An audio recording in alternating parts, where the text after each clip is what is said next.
Vamos finalmente começar a estudar então a nossa trigonometriazinha e vamos começar trabalhando a trigonometria no triângulo retângulo, beleza?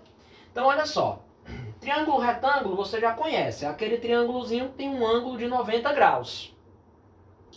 Os lados que formam esse ângulo de 90 graus são os catetos. No caso aqui os catetos têm medida Bzinho e Czinho, ó. E o maior lado do triângulo retângulo é a hipotenusa, é aquele lado que está sempre oposto ao ângulo de 90, tá bom? Então a hipotenusa aqui mede Azinho. Bom, nós temos ainda aqui dois ângulos agudos, os ângulos que eu chamei de x e y. Obviamente que você percebe que a soma de x com y tem que dar 90 graus, já que aqui já temos um ângulo reto, né? Para a soma do triângulo, a soma dos ângulos do triângulo dá 180, não é assim? Ótimo. Como é o nome que a gente dá a dois ângulos quando a soma deles dá 90 graus? São ângulos complementares, beleza? Então x e y aqui, ó, são ângulos complementares. Ótimo. Agora vamos ao que interessa.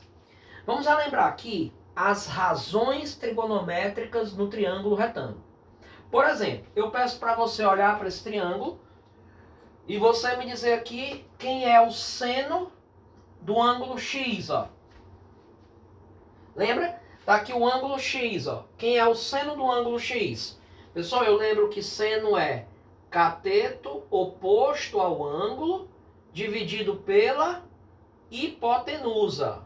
Então vou lá. Quem é o cateto oposto ao ângulo x? É o Czinho. Quem é a hipotenusa? É o Azinho, ó. Então aqui fica Czinho sobre Azinho, beleza? Quem é o cosseno do ângulo x? Cateto adjacente sobre hipotenusa. Cateto adjacente, pessoal, é aquele cateto que está grudado, que está colado no ângulo, né? Temos alguém aqui nas nossas adjacências, quer dizer que a gente tem alguém aqui por perto, não é assim?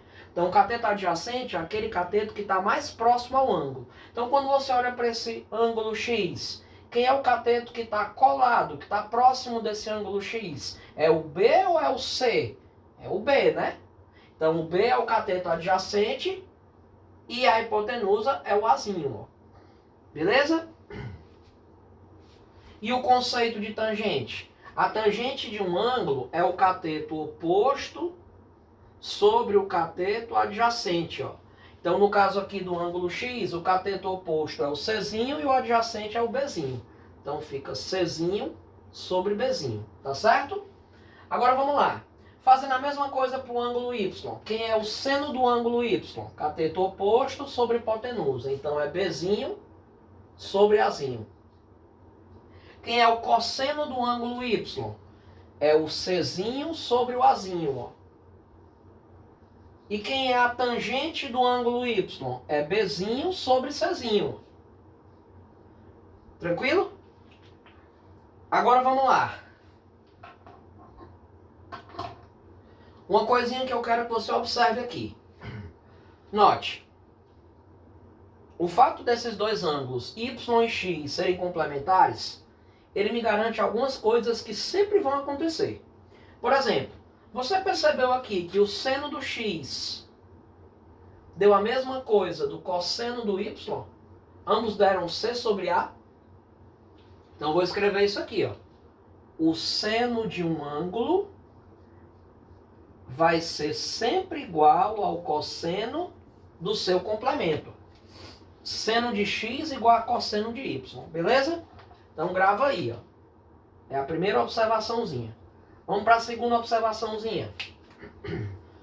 O cosseno do x, ele está dando igual ao seno do y, né? Então o cosseno de um ângulo é igual ao seno do seu complemento. Então coloque aí, ó.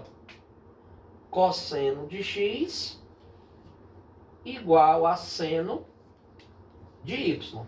É a segunda observaçãozinha importante que eu quero que você não esqueça, tá? A terceira. Olha só, a tangente de x deu c sobre b. C sobre b. E a tangente do y deu b sobre c. Ou seja, um é o inverso do outro, ó. C sobre b e b sobre c. O que acontece quando eu multiplico dois valores que são inversos? Tipo, c sobre b multiplicado por B sobre C. Vai cancelar C com C e B com B, né? Vai dar 1. Então eu posso dizer aqui, ó, que a tangente do x multiplicada pela tangente do y, coloque aí bonitinho, vai dar 1. Tá certo? Sempre que dois ângulos forem complementares, o produto das tangentes vai dar 1. Ou seja, a tangente de um ângulo vai ser o inverso da tangente do outro. Tá bom? Ótimo. Agora eu quero que você observe uma coisa bem interessante aqui, pessoal. Qual é o teorema mais famoso que existe no triângulo retângulo? É o teorema de Pitágoras, não é assim? O que diz o teorema de Pitágoras? Se eu pegar um dos catetos e elevar ao quadrado, pegar um outro cateto e elevar ao quadrado, isso aqui vai dar igual a hipotenusa elevada ao quadrado. Não é assim? Beleza? Ótimo. Agora faça o seguinte, aqui para mim, uma observaçãozinha legal.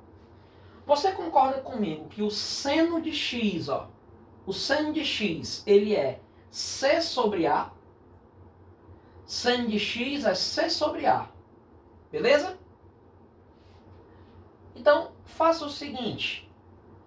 Se o seno de x é C sobre A, passe o A para o outro lado. Não vai ficar A vezes seno é igual a C? Então, aonde tem C aqui, ó, eu vou trocar por A vezes seno. A vezes seno de x. Ó. Como ele está ao quadrado, então isso aqui fica ao quadrado. Agora me diga uma coisa. O cosseno de x não é B sobre A? O A não está dividindo? Leva o A aqui para o outro lado. Ó. Ele não vai multiplicando o cosseno?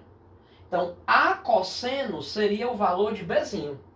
Então, aonde tem Bzinho aqui, ó, posso colocar A cosseno. A cosseno de x. Está ao quadrado, né? Porque o Bzinho está ao quadrado. Então, a soma desses dois termos aí, ó, dos quadrados desses dois termos aí, é para dar igual a Azinho elevado a 2, né? Ora, mas aqui, o Azinho está ao quadrado e o cosseno também está ao quadrado, ó. Então vai ficar Azinho ao quadrado multiplicado por cosseno ao quadrado de x, mais Azinho ao quadrado vezes seno ao quadrado de x, dando igual a Azinho ao quadrado. Beleza? Me faça uma gentileza aqui. Divida essa equação toda por Azinho ao quadrado. Na hora que você dividir tudo por Azinho ao quadrado, de um lado e do outro da igualdade, você não altera a igualdade. Então esse Azinho ao quadrado vai embora, esse Azinho ao quadrado vai embora, e o que é uma coisa dividida por ela mesma? Vai dar 1, né? Ou seja, olha o que a gente acabou de demonstrar aqui, ó.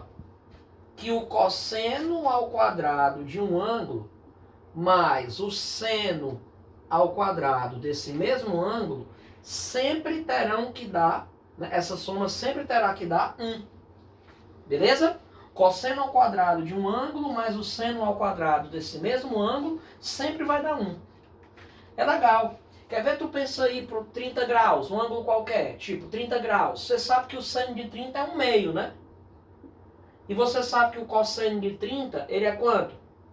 Raiz de 3 sobre 2, ó. Faça o seguinte, eleve cada um deles ao quadrado. Depois some. Olha que massa. Vamos lá. Quanto é 1/2 elevado ao quadrado? É 1/4. Quanto é raiz de 3 sobre 2 elevado ao quadrado? É 3/4. O que é 1/4 mais 3/4? 4/4. E o que é 4/4? 4/4 é 1. Ó. Então só estou te mostrando que a relação fundamental da trigonometria está funcionando aqui. Ó. Beleza, pessoal? Essa daqui é a chamada relação fundamental da trigonometria. O seno ao quadrado de um ângulo mais o cosseno ao quadrado desse mesmo ângulo sempre vai dar 1. Tá bom? Vamos em frente. Pessoal, importante não esquecer do seguinte. Quando você tem um quadrado, que você traça aqui a diagonal dele, você já sabe que a diagonal de um quadrado quebra o ângulo de 90 em dois ângulos iguais, né? Então você sabe que aqui, ó, você vai ter dois ângulos de 45. Ó. Então eu já sei que aqui é 45 graus e eu já sei que aqui também vai ser 45 graus. Ó. Tá certo? Então eu posso pensar da seguinte maneira. Seno de 45 graus, vamos escrever aqui, ó. Seno de 45 graus. A gente já sabe que vai ser o cateto oposto, que é L sobre a hipotenusa, olhando para esse triângulozinho aqui de azul, ó, que é D. Então vai ser L sobre D. É assim? Só que o seno de 45 você já sabe que é raiz de 2, ou melhor, o seno de 45 você já sabe que é raiz de 2 sobre 2. Então, vou colocar logo aqui direto, ó. Raiz de 2 sobre 2, beleza? Pronto. Então eu posso fazer o seguinte. Eu posso dizer, fazendo aqui o cruz credo, ó, que D vezes raiz de 2 vai ser igual a 2 vezes L, ó. 2 vezes L. Beleza? Então quem vai ser a diagonal? A diagonal vai ser igual a 2L sobre raiz de 2. Tá?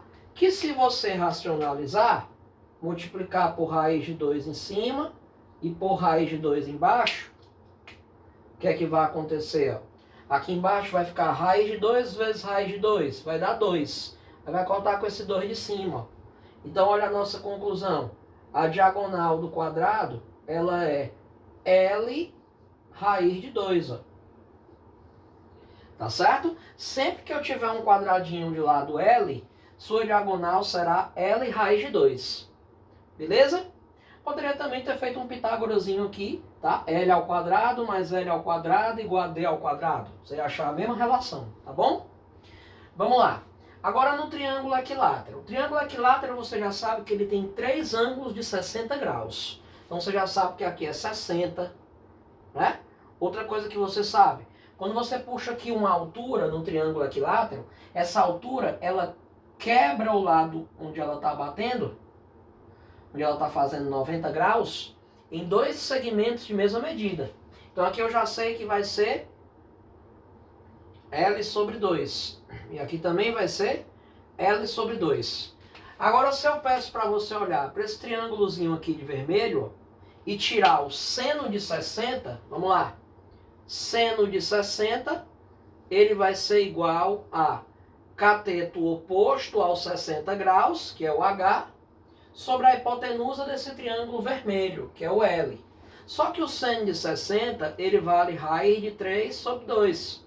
Então fica raiz de 3 sobre 2 é igual a H sobre L. Quando eu fizer o cruz credo, ó, eu tenho que 2H está sendo igual a L raiz de 3. Logo, o que é o H?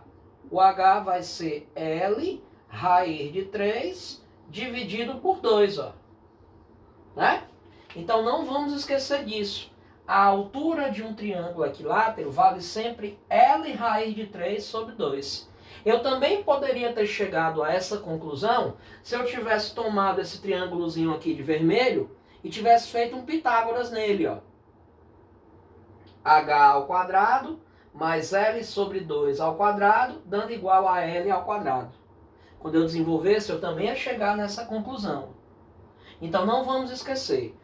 Num quadrado, a diagonal, se o lado do quadrado for L, a diagonal é L raiz de 2. Num triângulo equilátero, se o lado for L, a altura será L raiz de 3 sobre 2. Beleza, gente? Nós vamos usar isso aqui nas questões, tá certo? Vamos em frente.